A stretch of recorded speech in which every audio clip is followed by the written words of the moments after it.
Hello, I am Barbara Scheck. I'm the coordinator of the Internet of Production Alliance, and we are the hosts of this panel discussion. Before I dig into that, just a little bit of housekeeping. First of all, we'd really like you to introduce yourself and maybe tell us about where you are in the chat. And speaking about the chat, we're really hoping you'll use it for discussions, and any question that you sort of comes to mind, don't wait until the end. You can already put it directly in the chat. Maybe someone will have an answer to it, and we'll keep an eye on it to ask it once we open up the floor for discussion. As we go through the presentation, at least at the beginning, everybody's Twitter handle who is speaking will be present. If you are a person who is on Twitter, please do make use of them.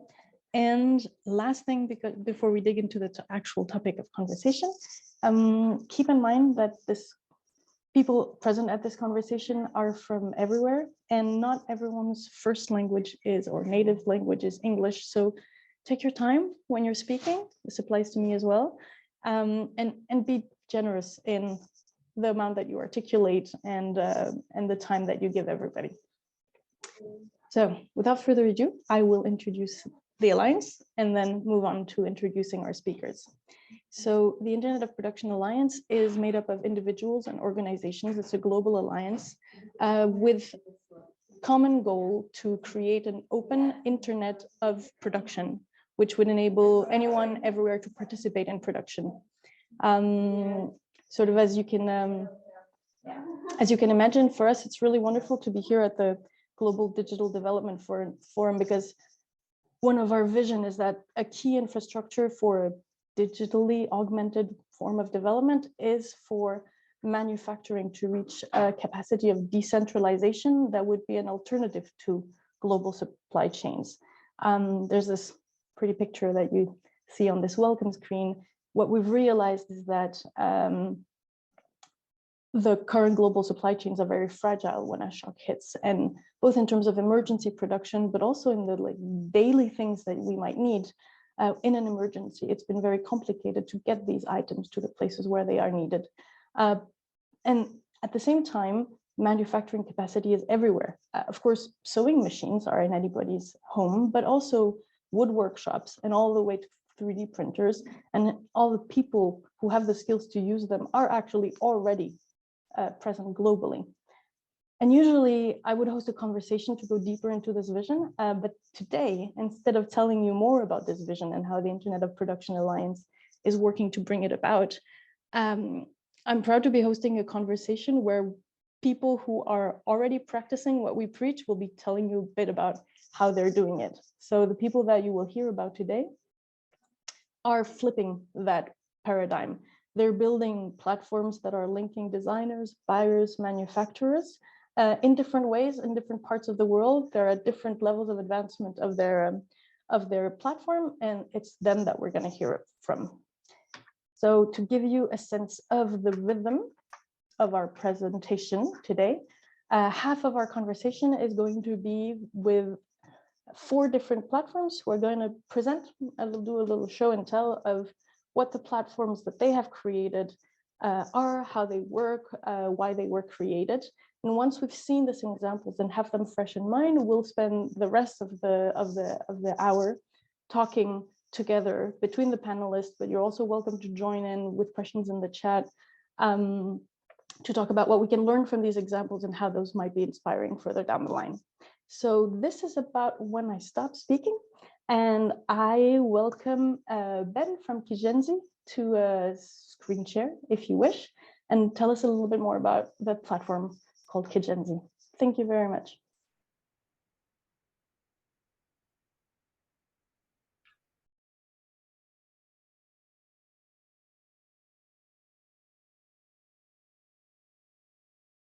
And it's really a pleasure to be here today to tell you a little bit more about how we are manufacturing global products locally, pioneering some distributed manufacturing networks in Africa. So the Kigenzi story, just to give you a little background, really begins in a hospital in Western Kenya, where we were kind of dismayed to see a dozen or so microscopes that really should be diagnosing malaria sitting on a shelf, just useless. They were all unable to be used because the adjustment knob here in green was broken. and made it so the microscope was not usable. But within 24 hours, we were able to engineer and 3D print a replacement knob. Essentially, we were able to get all 12 of these $1,000 microscopes back up and running and allowing the hospital to renew their testing activities, testing over 100 patients a day, all for less than 4 cents per microscope. And we quickly learned that it's really more spare parts. It's spare parts everywhere, and spare parts in hospitals and really in communities, lower resource communities all around the world, lack access to the global supply chain. And honestly, the global supply chain also lacks access to these communities. And so this is what we do. We enable local production that meets local needs around the world, enabling access, customization, and resilience. And Kigenzi does that. How?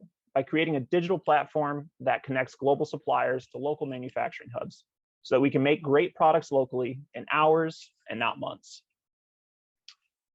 So let's take a closer look at what we can do. One example of a customer segment would be a company like Hotpoint, which needs spare parts for their products that they sell because their current supply chains don't really support their just-in-time needs in sub-Saharan Africa. They can come to us with their spare part needs. We're able to engineer and then qualify the spares with them. And then we can manufacture and ship the spares as needed to their distributors and service centers in the region. Another example that we could look at is OUI. So OUI is a company in Japan who are looking to introduce a game-changing ocular diagnostic tool that can attach to a smartphone. As a foreign company looking to supply in East Africa, they have come to us for manufacturing because their dynamic product needs are really beyond the current supply chain capabilities in the region. Therefore, we're able to work with them to manufacture exactly what they need, where they need it. Kigenzi's digital manufacturing processes are agile so that we can make exactly what customers need. We use a distributed network of local manufacturing hubs, shipping files and not inventory. And this allows us to be able to make products everywhere that a client needs us. Our network of manufacturing hubs is tied together with a global platform that centralizes workflow management, quality deployment, and engineering, making us a one-stop shop no matter where they are and where they need their products distributed. Across Africa, the scaled solution looks a little bit like this. Sorry, here. Let's skip a slide. It looks a little bit like this. This is an example of one of our manufacturing hubs in Western Kenya. You can see that we have a number of 3D printers that we're able to use to manufacture a wide variety of products. We've already been able to put 13,000 units from our 2 different hubs into the country. We've already been able to work with the Kenyan Bureau of Standards to get our manufacturing processes approved, as well as signing off on a number of the products that we make. We've been really excited about where this is taking us. We think that our manufacturing model is really able to really hit on 3 key points. It's really at the forefront of 3 big trends right now: green manufacturing, localizing our supply chain, and really this ability to mass customize. As people need products, we make them exactly what they need. So Kigenzi is here. We're working to solve these supply chain problems in sub-Saharan Africa and make global quality manufacturing a reality for anyone, anywhere. That's all I have for right now, and looking forward to the discussion. Thanks a lot, Ben. It's nice to see and practice some of the ideas we were talking about. And without more context, I will hand over to James from Kenya to tell us about what they've been working on similarly to enable local manufacturing through their platform. James, you're welcome to just share screen directly, and the microphone is all yours. Well, thank you very much, Barbara. James here from Engineers Innovation.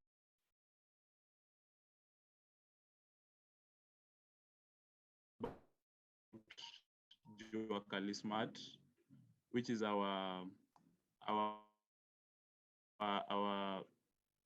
it's a marketplace for locally made products. So from furniture to metal products. Can you see my screen? Yes, very well. All right. So this is a Juakali Smart. You can find it on juakalismart.com. So what currently is we enable local manufacturers. We give them an opportunity to share their products online to reach wider markets. And interestingly, what we found is that, okay, initially we're looking at building an e-commerce platform, much like what you have in your countries, for those who are from Europe. And that failed in a way, and we sort of tried to adapt it to the local scene, and we have seen a bit of success ever since. So some of the adaptations that we've made is that we don't just allow add to cart, we also allow the buyers to contact the sellers directly and actually make the deals between themselves. Yeah. So the sellers get an opportunity to the buyers get an opportunity to contact their customer and have further discussions from that point forward. There's a couple of other platforms that we've come up with as a result of the experience that we've had dealing with dealing in the local manufacturing scene, and I'll be glad to share with you all as we continue with the discussion. Thank you. Thank you very much, James. Bertram, I would like to hand the microphone over to you and ask you to tell us a little bit more about the work that you've done building the virtual factory network.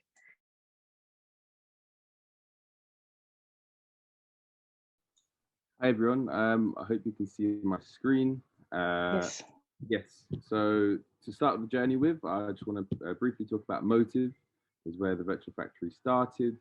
So Motive is an initiative of a makerspace based in an industry incubation, taking idea industry. This looks like is vocational institutions which allow people to get training if they had their idea where they wouldn't be able to create. So we would train them in this area. They would then come to us and say, we need tools and no works. So we provided them the tools and facilities. This was in textiles, metal, woods, media, and kitchen. And then when orders come in, we have a production line so they could work to produce for sustainability. But what we then realized is we centralized ourselves. So we became the enemy of ourselves. On one of our journeys up to Gulu in the north, I met a lady called Flora, who was a sheer butter maker. She's based in quite the deep village, and she started to explain her problems. That she, no one knew what her problems, and this moment that we've created was to be for people like, wow, we're completely missing the point from a rural area perspective because we've only been focusing in the urban. So then we start to really look around what to really decentralize manufacturing. By decentralizing it, that also means that they must be able to centralize to where they can access their markets. So then we kind of started our journey into looking how this would look. So that's how the VFN came up with. So how to decentralize it and localize it. And also how to foster collaboration between different people in different sectors. He came up with a strategy which was a manual semi to automatic to how we would do this. So where we started with was to get our team on the ground. So we trained up a team of agents to spread across different regions of Uganda to find these cottage industries, these raw materials, trainers, where the markets are. So we started to gain the data in these areas, and then to apply into a platform, and then the automatic is still what we're working on is how do we now bring technology and access back to people like Flora. We've now made a web app actually smartphone or non-smartphones. And the other area which we're focusing in FN is of collaboration and how to get people to use our kind of platform. We started this initiative with direct orders, so we would reach the textile people and we would send out small kits of training kits of how to make masks in the pandemic, where they would make it and we would bring, then they would send it back and we would start to do quality ratings, start to collect data, and this data was to be shared between them. And then the next stage is we started to create design briefs where we would identify a metal fabricator and a textile maker to make a sofa, to foster them to collaborate together. And then the stage of automatic, which we're still working on, is to get to the point where this platform can be seen as somewhere where collaborations of the members who come into this platform can use to harness more in a decentralized method. So, as I said, talking about the agent, we started to use our Google pinpoint. We started to use our Google pinpoint here to identify makers, which resulted in the VFN website, which we have now, which now you can register as your business, a raw material supplier, along with selling of machinery and tools. So this is really our journey and our strategy that came into the virtual factory network. Thank you. Thank you very much. And Ram from Makerko is our last platform to be presented. Ram, the floor is yours.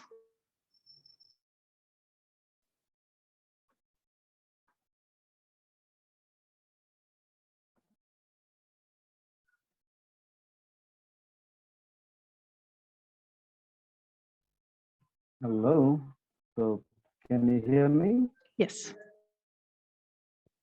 Okay, wonderful. Namaste, everybody.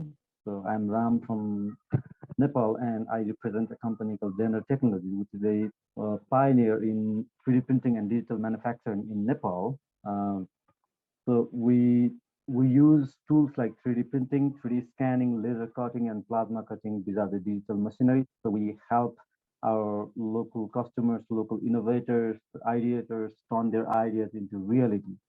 And we have quite a lot of 3D printing technologies, from FDM 3D printing to SLA 3D printing.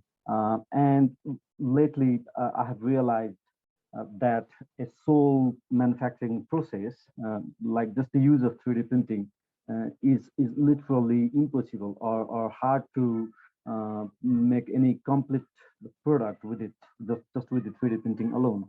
And then we started adding more technologies, and again realized that the list of technologies and the list of manufacturing process are unlimited. And then we also began contract manufacturing. So I used my network of makers, local makers, who had different facilities and who were working offline, who were hardly literate to digitize their content and be visible with the audience. So those are the industrial facilities like injection molding, sand casting, and the most successful product I have ever made, like the improved cooking stove model, it uses multiple production processes. First, I designed a pattern using 3D printing from my own facility, and later casted it in metal through sand casting material. And that product has now reached to over 40,000 houses. So this is the realization that a good manufacturing platform would connect multiple manufacturing processes, multiple manufacturing technologies, and it builds a network of local makers through one platform. And with this very concept, we are now working on a local manufacturing platform called Makerko, which is a wave of local manufacturing. It builds a network of makers and creators.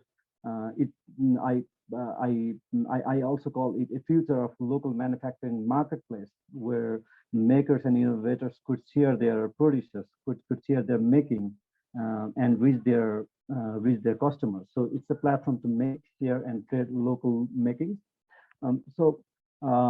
Is collaborative distributed manufacturing a new concept? I don't think so.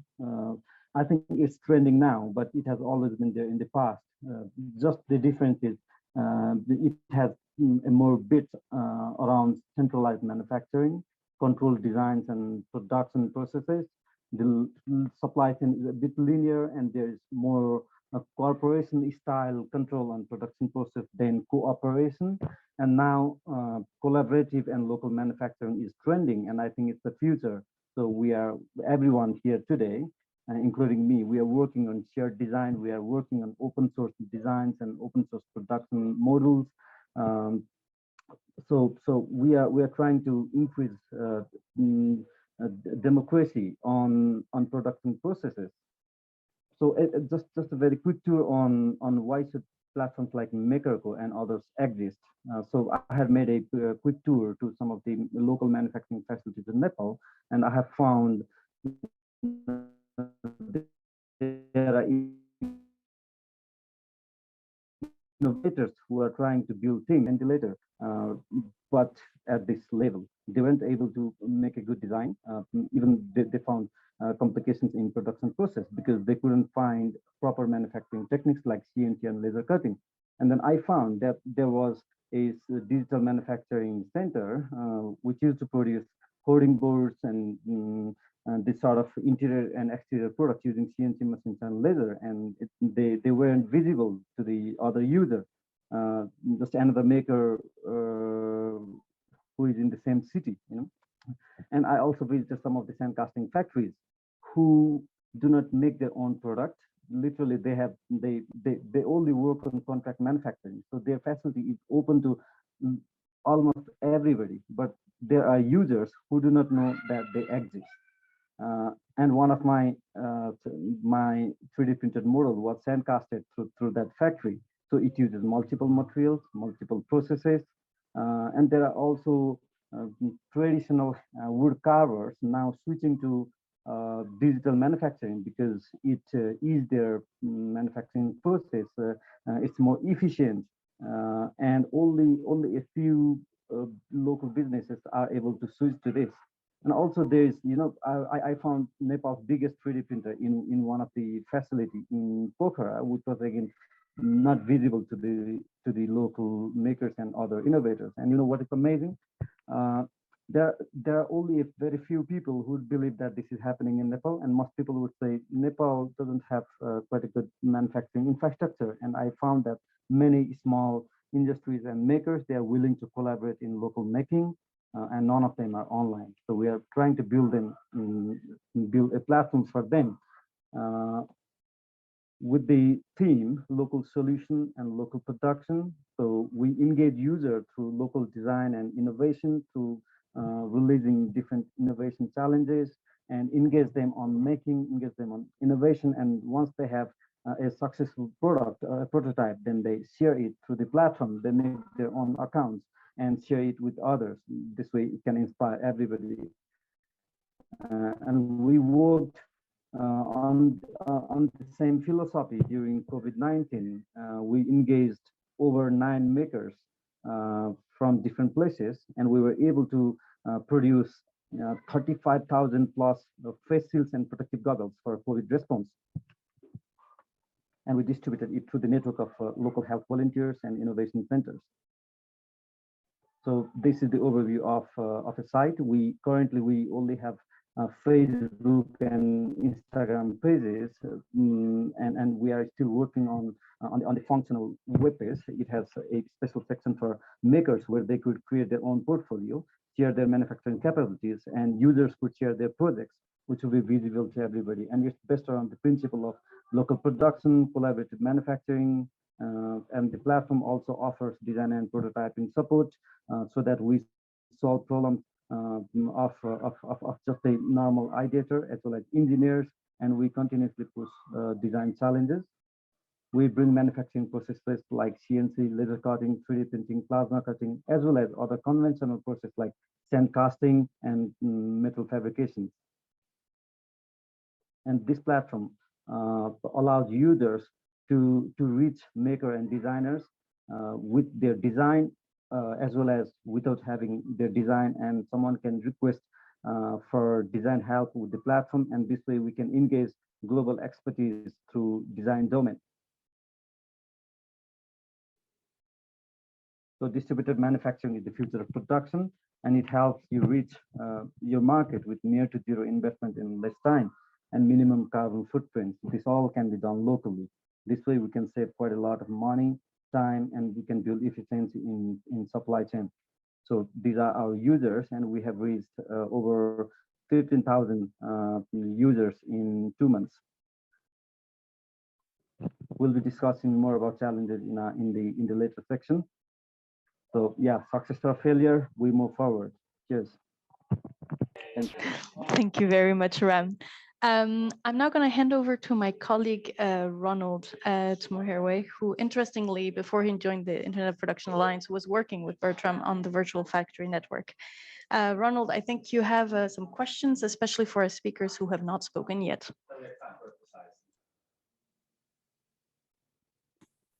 Yeah, thanks, Barbara. Wow, these are very exciting initiatives that are contributing towards local production. And to open up the discussion, I would love to have a research perspective from Anna and Ben Oldfrey. So Anna and Ben, based on your experience and research and what we've seen so far, what would you say is the relevance of these local and regional platforms in comparison to, everyone is trying to build a global platform. So what would you say is the relevance of these local and regional platforms? Over to you, Anna.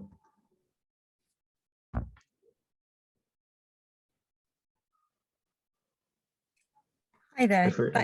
Thanks for that. Thanks for that intro. So I think the first part of my answer to that question, why do we need these local and regional platforms as well as the global ones, is the global ones aren't paying attention to this sector, in my view.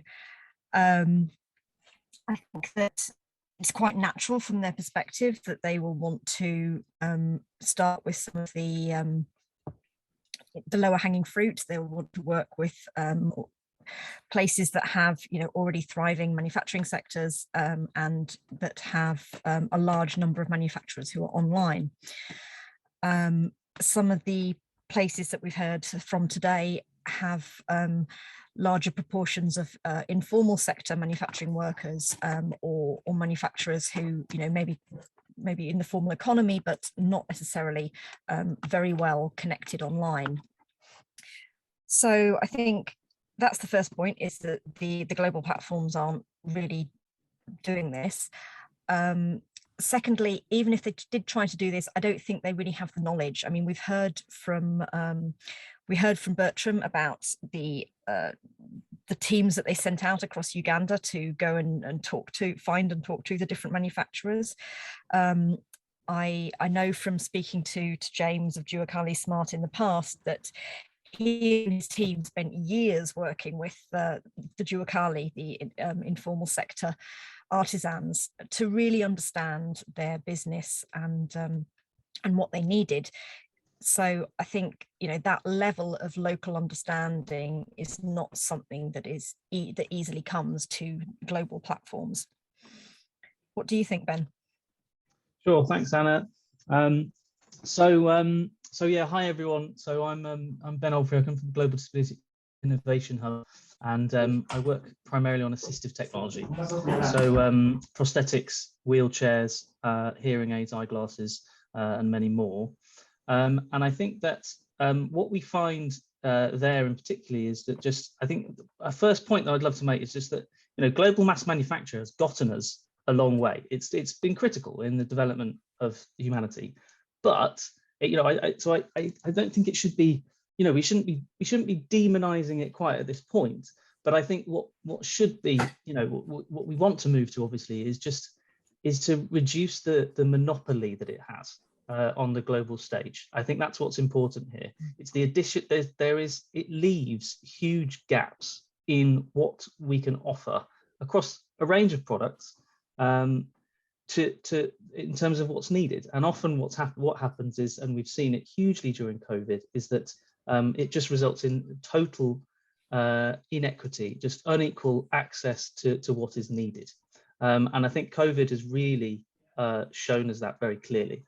I mean, and in assistive technology, particularly, where we see that while there are some products that likely will always be mass manufactured and imported into countries, whether they are high resource, low resource, that monopoly that system has just leaves huge gaps in what people can get. So Ben Savanen from Pigenzi was mentioning about mass customization. This is critical for assistive technology. So, you know, prosthetics, wheelchairs, particularly, they don't work unless they're customized. And this has to happen locally.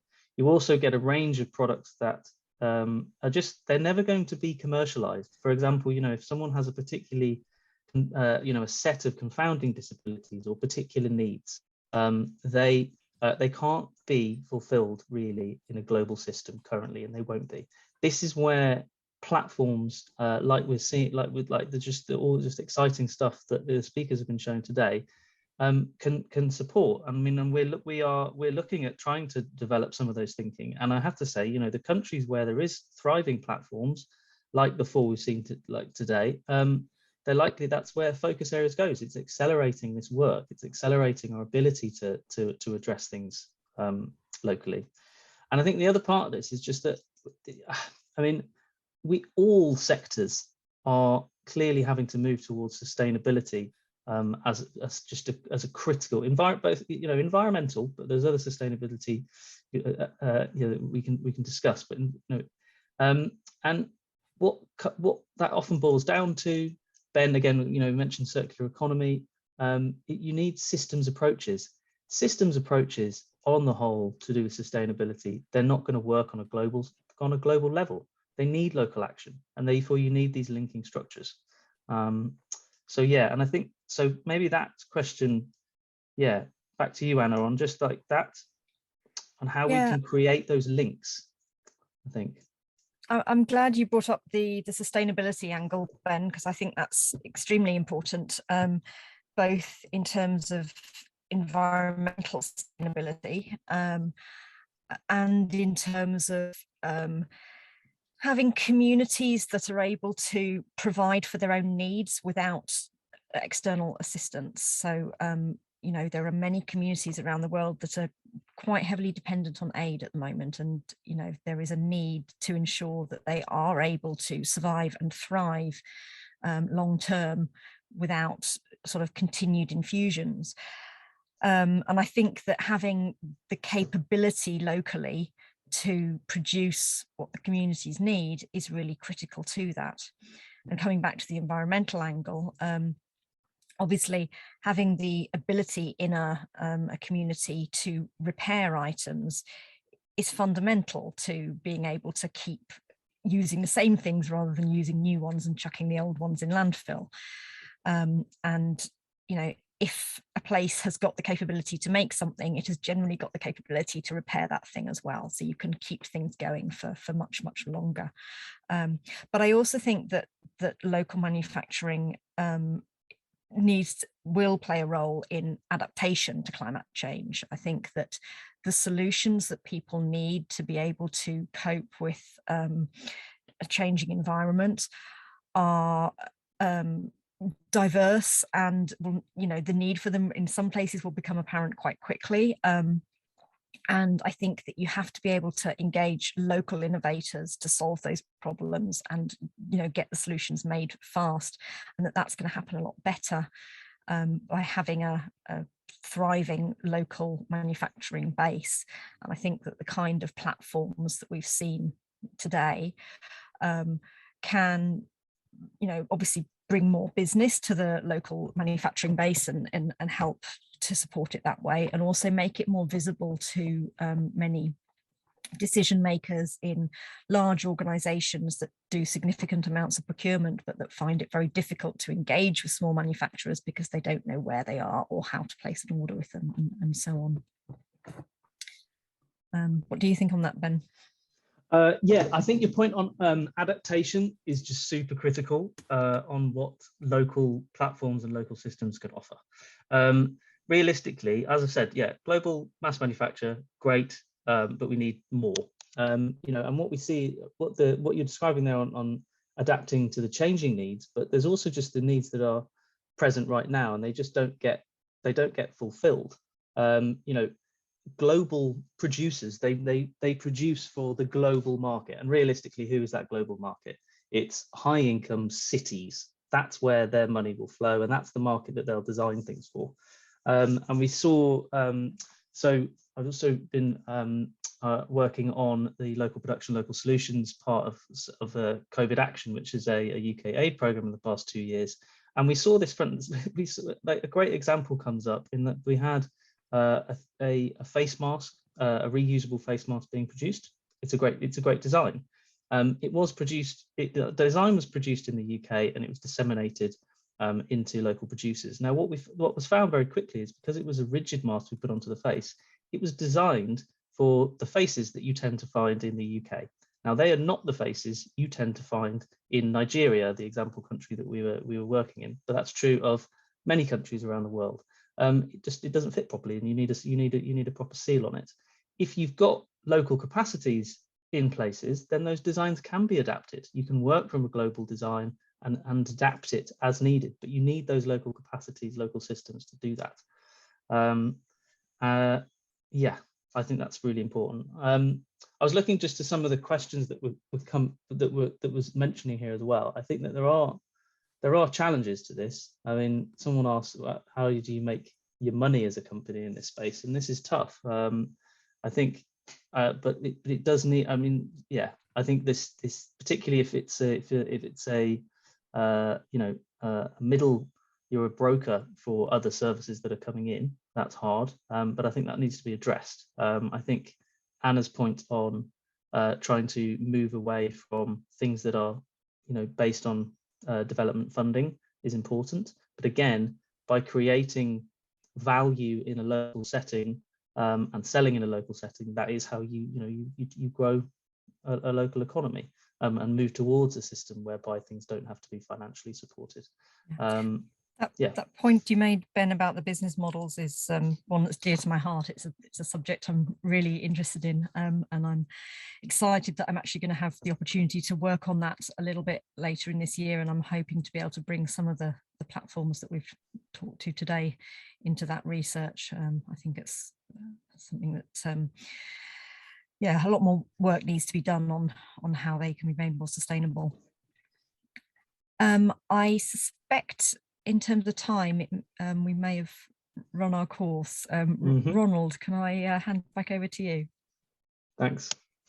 Yeah, it's quite clear from discussion that really there is strong relevance of local and regional platforms.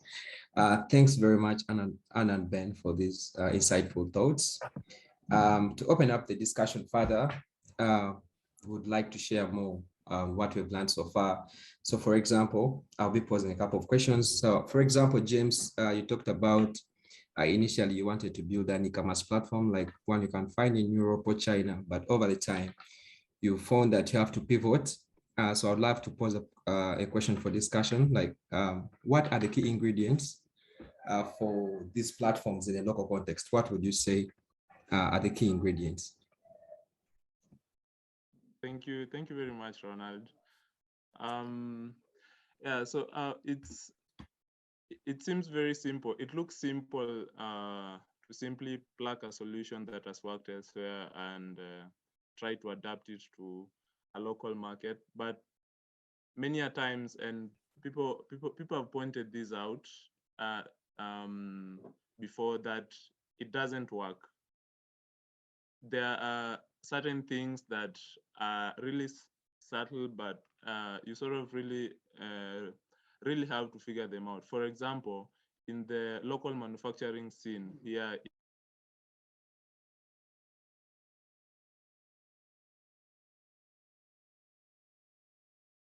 in Kenya, trust is a very big issue, whereby there's already a sort of built-in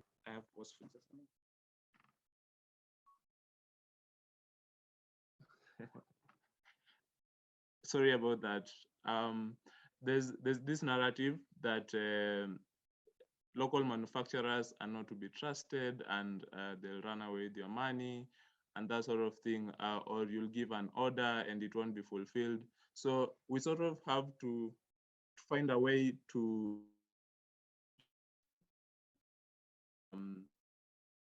and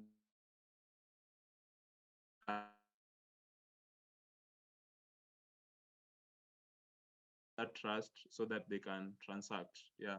So those are some. Thanks, James.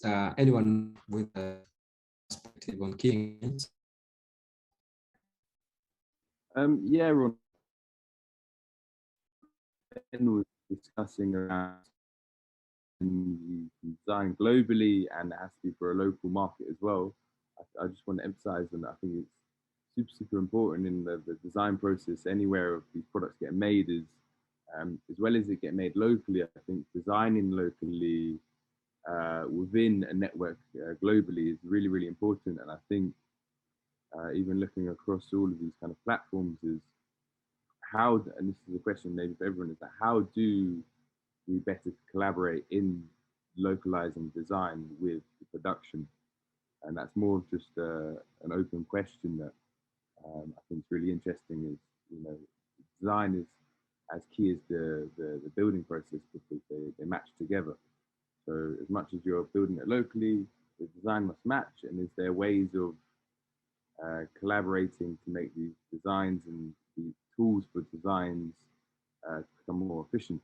Is really my thinking. Thanks, Bertram. Yeah, so from what I'm hearing, it's not all games and play in the development of these platforms. So I would love to hear some of the challenges that you've gone through. What didn't really work? What hasn't worked for you yet? Yes. Ram, would you like to take on some of the challenges you faced? Yes, sure. Thank you for passing on to me. There obviously are some of the challenges, but it's the motivation to work on this distributed and collaborative manufacturing philosophy that keeps us going. You know? But I think the first thing is supporting local and small makers at the same time, and also sustaining yourself. You know, because when you say about a platform, people are expecting it to be open, like open access, less or no the cost involved into accessing that platform, and I think this will be my biggest challenge, because we are always pitching it as a platform for making, but I think more important is are the other challenges like distributed production and contract management.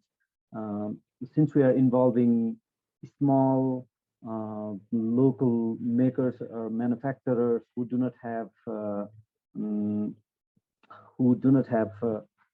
any prior experience on using this kind of platforms, they would have challenge on scheduling production. Also, us as a platform to deliver some of the products, since we'll have some sort of ownership, platform ownership involved in it, there could be issues on quality control on the production outputs.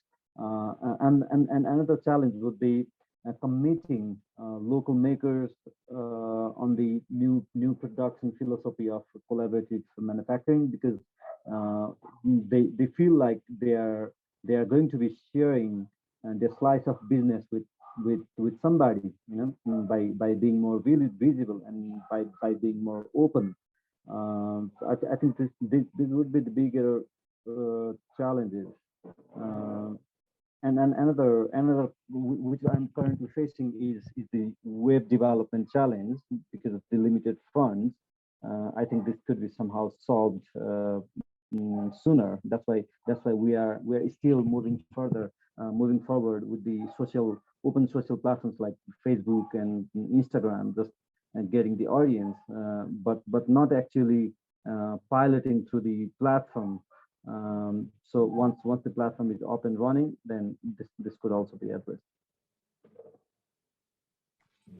Thanks, Ram. So I'm hearing a common pattern in the challenges from the different initiatives we had so far. And I think that's why it's very good for us to meet oftentimes and share ideas. Moving on, I would love to, Ben from Chijezi, would you like to share about, of course, we've also had challenges, but where do you see Chijezi in the near future? Where do you hope to take it further amidst all the challenges that are going on? Sure, and thanks for the question. Just the comment on the challenges, because I think that is it sounds like there's a lot of common challenges across our organizations, and so I think it's worth taking a minute.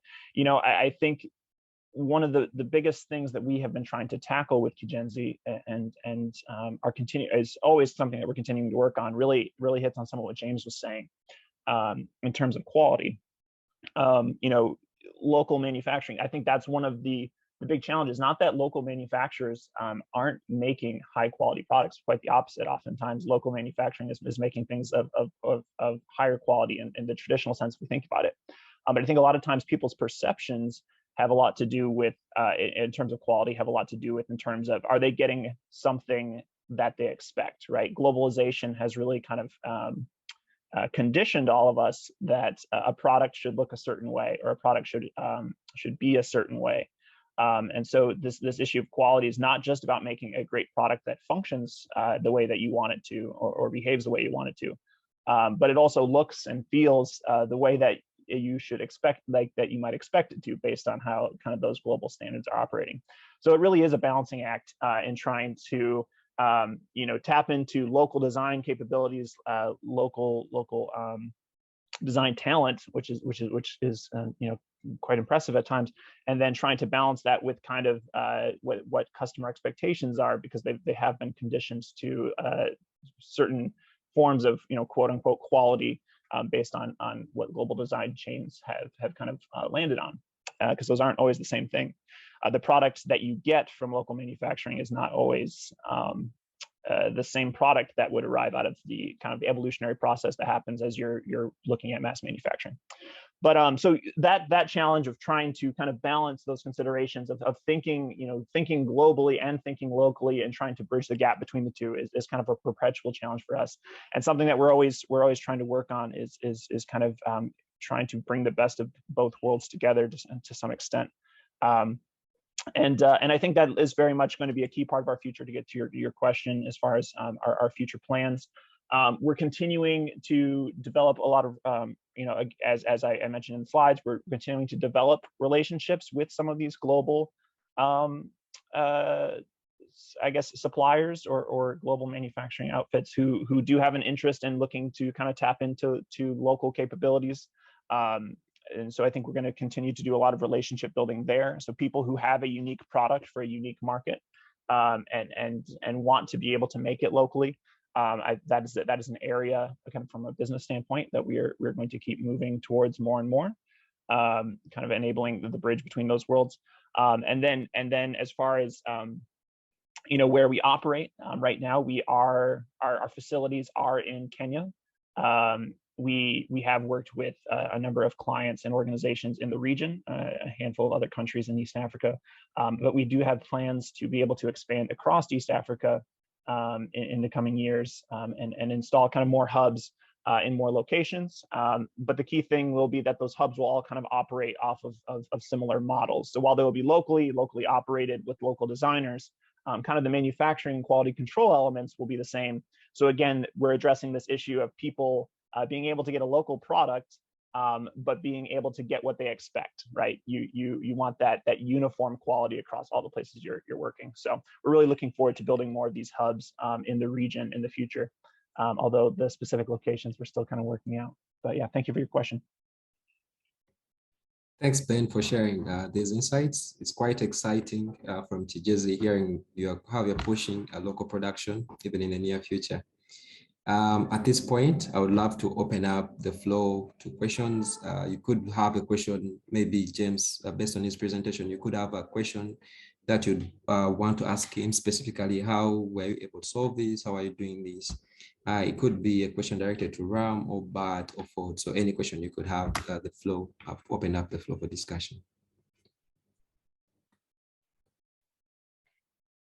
Can I just jump in first with the question that I just posted in the chat, which is, we've heard that there's quite a bit of commonality in the challenges that these platforms are facing. And I'm wondering which of those challenges could actually be tackled collectively and the knowledge shared rather than each organization trying to do it themselves.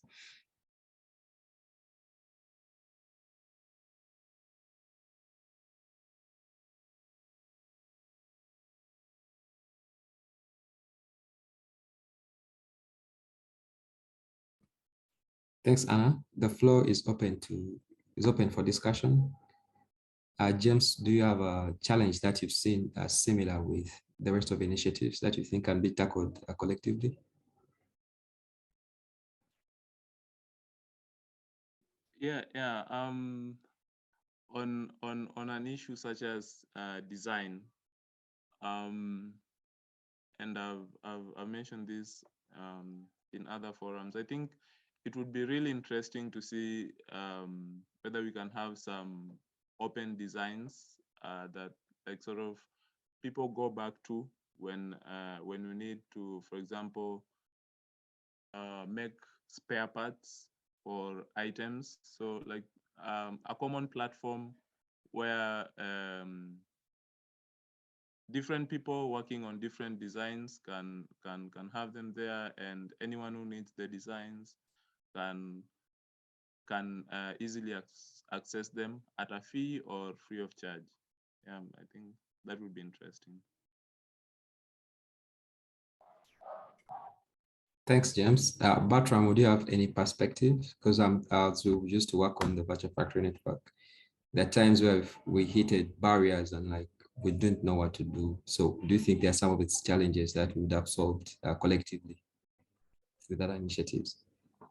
Yeah, definitely. I think, I mean, collaboration is the key to moving forward. That's why this conversation is really great. I mean, a lot of the challenges we faced in, when we set up kind of into, let's say, a production of an order through a different clusters of collections was definitely that the quality control and the training, and is there ways of, I know Internet of Finance is, how do you standardize the kind of methodologies to kind of teaching this, and if they become certain standard kind of training aspects in, how you do a certain type of weld or how to make jigs, and this kind of knowledge is shared across the Juakali kind of community, does that increase the whole of the quality of, let's say, the products, and effectively supporting all of these kind of networks? Is there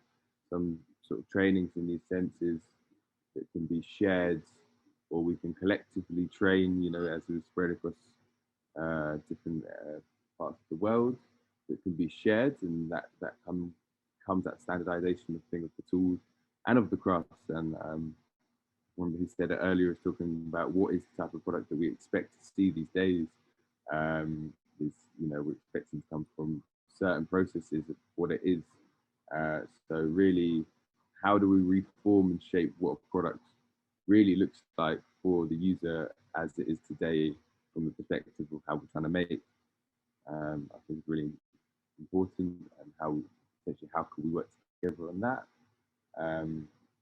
I really emphasize, I think the challenges is in the design. There's brilliant and fantastic makers all over the world, and I think a lot of people always see that 1 + 1 = 2, in the sense of, if my neighbor makes this and he's successful, then I should make this as well.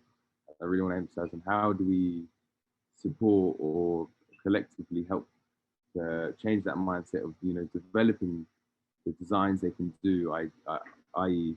how do we foster seeing the challenges into solutions in that design methodology, and bringing it really into on the ground in the rural areas and the areas that needed it. So in that self, the innovation starts to kind of spread naturally to the actual Juakali welders, which are already doing this, but how do we support that kind of community is where my real big interest is. Cheers. Thanks. I'm going to steal the mic back from Ronald and try to wrap up. We have a minute and a half left, and I have two thoughts that I would like to leave you with. The first one is that I'm really reassured to hear that some of the challenges that are being shared or some of the ideas confirm that what at the Internet of Production Alliance we are working on is relevant, in the sense that we're looking at building data standards and tooling that enables sharing of designs, or identifying skill levels required to make certain designs, identifying where these things can be made, and that there is a need identified by the local platforms for making it easier to find the designs and share them and iterate them and identify if or not a person has the skills, and potentially training them up. That I hear you all saying that this is relevant is very encouraging. And any of you who are not already part of the Internet of Production Alliance working on these standards, I strongly invite you to join us, and we will be reaching out to you, the speakers, but also anyone who's participating now. Please do reach out to us afterwards. And the second thing I'm hearing is it could be relevant for us to think of this as a little bit of the beginning of a peer-to-peer group, where this group and others can be brought in, could be learning from each other on a more regular basis. And I would like Ronald's probably going to reach out to all of the speakers today and suggest that we make this a meetup beyond the Global Digital Forum. And if that is of interest to anyone in the chat, please do leave your name as well. And Ronald's email is there. That being said, I want to say thank you to everyone who was here today, and for the really interesting conversation. This was everything I'd hoped for. So thanks very much.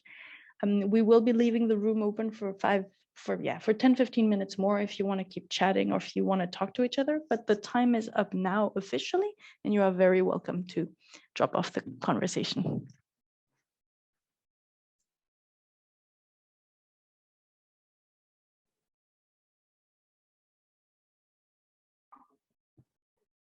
I'm happy to go further. So I just realized few other challenges. Everyone mentioned the design challenge. I think this is one key thing which we should work in a collaborative way. Since we are talking about local production, then local design is the first stage getting into local production, and local design are unique on its own kind.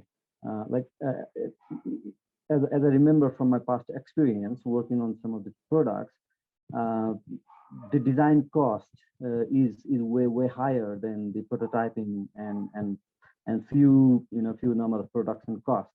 So if someone is not able to finance the design, then it doesn't give any production outputs, which means there's less chances for production sustainability. So we are with Makerko, we are working together with innovation centers and design students groups like the design labs, so that we could transfer information on design requirements from our users, so that they could use their time. Students can obviously, design students, they are interested to dedicate their time to solve someone's problem. And with such designs, even with such draft designs, if someone is happy with their prototype at low or no cost, then that will open more opportunities around local productions. Even the cookie store product I previously gave an example of. Had I charged the company was very small that time, and I didn't charge anything on the designs, because that was financed through Field Ready, where I was working, and through a number of iterations and saving cost on designs, the company was able to succeed in prototyping. and then later the product was hugely scaled, and then yeah, the company is good and well sustainable now. Even the product is making good impact in the rural communities. So this is just an example of how design cost could be subsidized, collaborating with global or national level university and design labs. And I'm also exploring more engagement opportunities with this.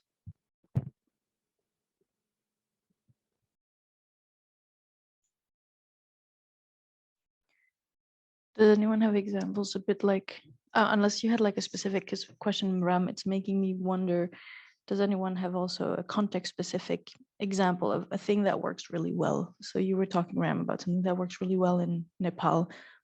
I'm curious about if this is transposable to where you're working, James, or Uganda, etc. That could be a way to take the conversation forward. Thank you very much, Ram. I agree with you to a very large extent that designs are, most of the time designs are local to your to the environment where a particular individual is working. But at the same time, I think that it's really interesting, and I think it would actually be good if we sort of, if a design made in Nepal, for example, could be produced in Kenya by a local manufacturer in Kenya, wouldn't that be interesting? Yeah, I agree with that. But the production is second stage. First thing is getting the design right, and getting the design right at low or no cost. Then only we'll be able to open opportunities around production. So I just mean to say that we could have a system or tool. Actually, we are trying to build this within Makerko, where the users who do not have ready-made designs, who do not have any engineering or computer design experiences, could just share some of their thoughts in a verbal or written way. They could just make some of the scribbles, draft sketches, and then those designs could be transferred somewhere who can dedicate their time, at a very low cost, or even that would be good, even if it's free, like the university students. It could be part of their assignment as well. And through this process, if we could have those designs, then only the user would be willing to get into production or prototyping. Otherwise, I have faced many customers or many users reluctant to enter into prototyping because the design cost itself is very high. But yeah, obviously, we can have a mechanism where we could share local designs, and if it's applicable in the regional context, like in Zen's, like something designed in Nepal, if that's good for Africa or somewhere in the world, then obviously it's gonna create good impact, and I'm happy shifting towards that philosophy.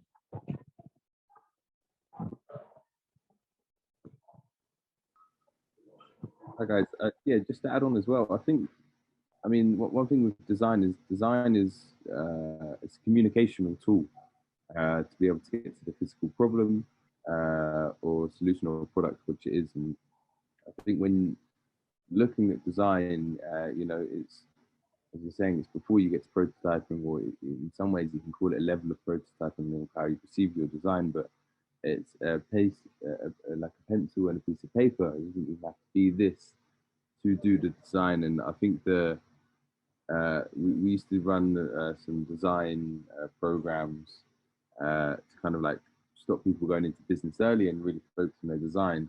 And one of the ways that we did this is we ran a design portfolio, where you find a lot of people would straight away design a product.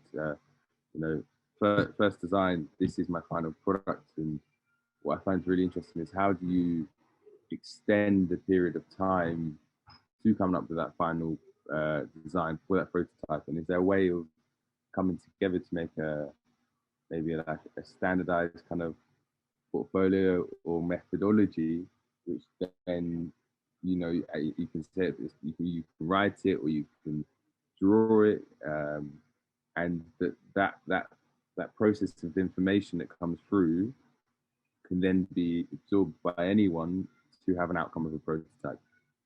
And then what are the tools that anyone has access to be able to do that stage of design to allow prototyping to happen, as a food for thought.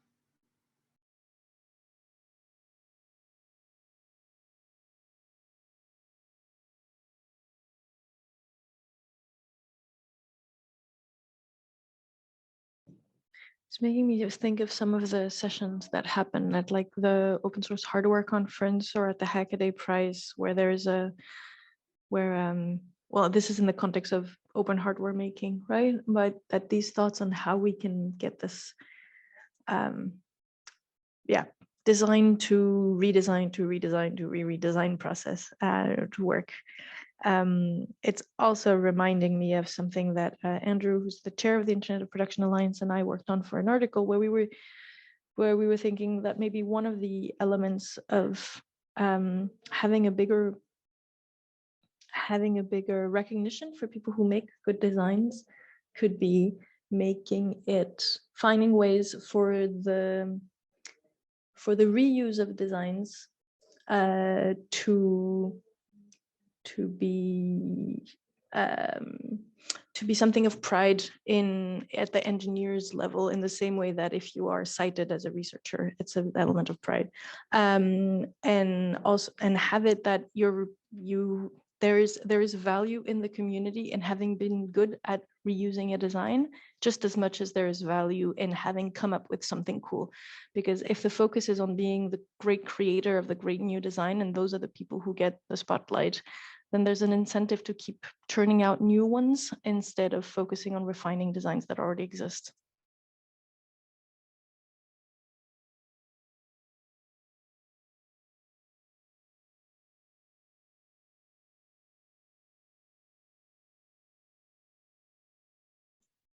And by this point, anyone who wants to speak should just open up their microphone for the last 5 minutes of discussion.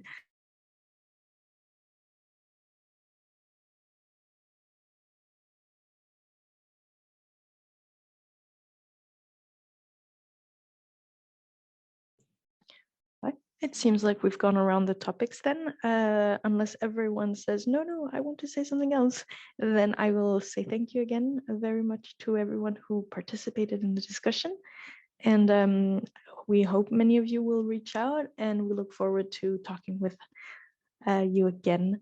This will be available online afterwards. You'll be able to share it with people you think could be inspired by this. So have a lovely day, everybody, and goodbye. Goodbye.